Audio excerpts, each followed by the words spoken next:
1950 నాడు వచ్చిన రాష్ట్రపతి ఉత్తర్వులను బేస్ చేసుకున్నది. 1950 నాడు వచ్చిన రాష్ట్రపతి ఉత్తర్వులను బేస్ చేసుకున్నట్టుగా ఆ తీర్పు చెప్తున్నది. ఆ ఉత్తర్వులే రాజ్యాంగ విరుద్ధం. ఆ ఉత్తర్వులే వివక్షతో కూడిన ఉత్తర్వులు. ఆ ఉత్తర్వులే రాజ్యాంగ విరుద్ధం. ఆ ఉత్తర్వులు వివక్షతో కూడిన ఉత్తర్వులు. ఈ రెండు తప్పే.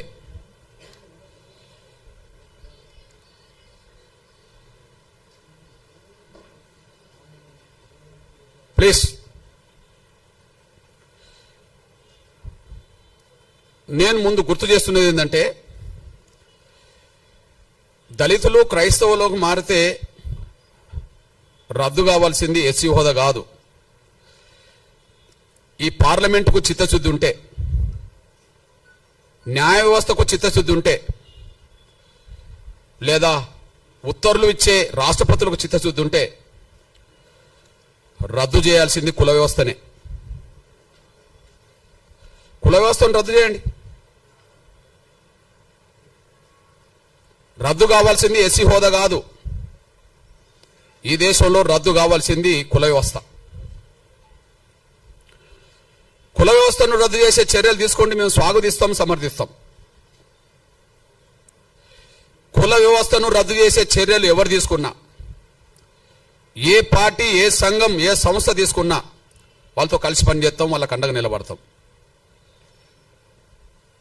అందువల్ల దళితులు క్రైస్తవులకు మారితే సుప్రీంకోర్టు ఎస్సీ హోదా రద్దు చేయడానికి తీర్పిచ్చిందేమో కానీ మేము కోరుతున్నది కుల వ్యవస్థనే రద్దు చేయమని మేము కోరుతున్నాం. ఆ కుల వ్యవస్థను రద్దు చేయడానికి ఎవరు ముందుకొచ్చినా వాళ్ళతో కలిసి పనిచేస్తాం, వాళ్ళకి అండగా నిలబడతాం. ఎందుకు ఆ మాట మాట్లాడుతున్నామంటే, ఈ దేశ కుల వ్యవస్థలో అత్యంత బాధితులం దళితులమే. ఈ దేశ కుల వ్యవస్థలో అత్యంత బాధితులం దళితులమే. పశువుల కంటే హీనంగా చూడబడ్డది ఈ దేశంలో కుల వ్యవస్థలో దళితులే.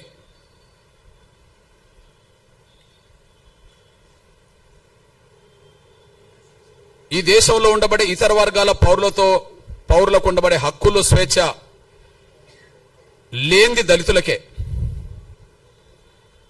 కాబట్టి కుల వ్యవస్థ బాధితులం కాబట్టి, కుల వ్యవస్థలో ఎక్కువ బాధితులం కాబట్టి, కుల వ్యవస్థలో బ్రాహ్మణేతర వర్గాలన్నీ బాధితులే. ఈ దేశ కుల వ్యవస్థలో బ్రాహ్మణేతర వర్గాలన్నీ బాధితులే. అయితే ఒక్కొక్క వర్గం మీద, ఒక్కొక్క కులం మీద కొంత మేరకు వివక్షత ఉంటుంది. ఏ రెండు కులాల మధ్యలో సాంఘిక సామరస్యత, సమానత్వం లేదు.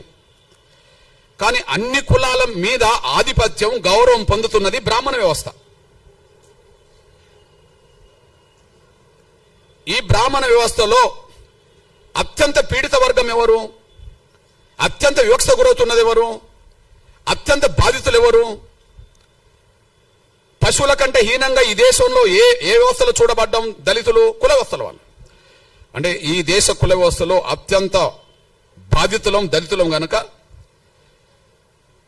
ఆ దళిత బాధితుల వర్గం నుంచి మేము మాట్లాడుతున్నాం. కుల వ్యవస్థను రద్దు చేయండి. ఎస్సీ హోదా కాదు, కుల వ్యవస్థను రద్దు చేయమని మేము డిమాండ్ చేస్తున్నాం. కుల వ్యవస్థను ఏ పార్టీ సమర్థిస్తుందో బహిరంగపరచమనండి. అస్పృశ్యత అనేది ఏ వ్యవస్థ నుంచి వచ్చిందో రాజకీయ పార్టీలు బహిరంగపరచాలి. ఈ ప్రపంచంలో ఎక్కడ లేని అస్పృశ్యత ఈ దేశంలో ఏ వ్యవస్థ ద్వారా వచ్చిందో బహిరంగపరచాలి. కుల వ్యవస్థను సమర్థించేటోళ్ళంటే కుల వ్యవస్థను సమర్థించిన వాళ్ళే. కుల వ్యవస్థను వ్యతిరేకించిన వాళ్ళంటే సమానత్వాన్ని కోరుకున్న వాళ్ళే.